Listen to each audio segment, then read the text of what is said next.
ખેડૂતોએ ખેડૂતોને ભૂખ હડતાલ ન કરવા ભારતીય કિસાન સંઘે અપીલ કરી। ખેડૂતોના વળતર મામલે બોલ્યા કિસાન સંઘના મહામંત્રી આર.કે. પટેલ। સરકાર ખેડૂતોના હક અને હિત માટે ચોક્કસ પગલાં લેશે।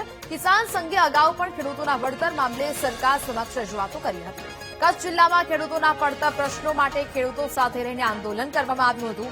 હજુ સુધી વીજ લાઇન નાખવા અંગે સરકાર કોઈ પોલિસી બનાવી નથી શકી।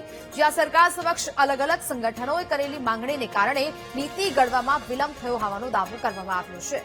કેટલાક સંગઠનોએ 2 કરોડની માંગ કરી હતી, તેની સામે હાલ 32 લાખ રૂપિયા ચૂકવાયા છે।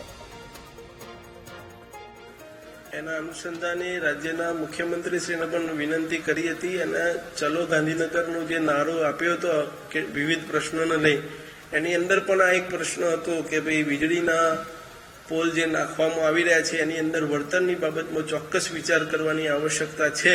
અને એના અનુસંધાને રાજ્ય સરકારે બાંયધરી આપી હતી કે ભાઈ અમે કોઈ પોલિસી બનાવશું અને અમે બી કીધું હતું કે જો તમે જે પોલિસી બનાવશો એ જો ખેડૂતો અને અમને બધાને યોગ્ય લાગશે તો અમે એ વાતને આવકારશું, અન્યથા અમે ફરી રજૂઆત કરશું કે ભાઈ અહીંયા આટલા પ્રોબ્લેમ છે, ક્યાંક જરૂરિયાત પડશે તો ખેડૂતોને એકત્રિત કરીને ભારતીય કિસાન સંઘ આંદોલન પણ કરશે।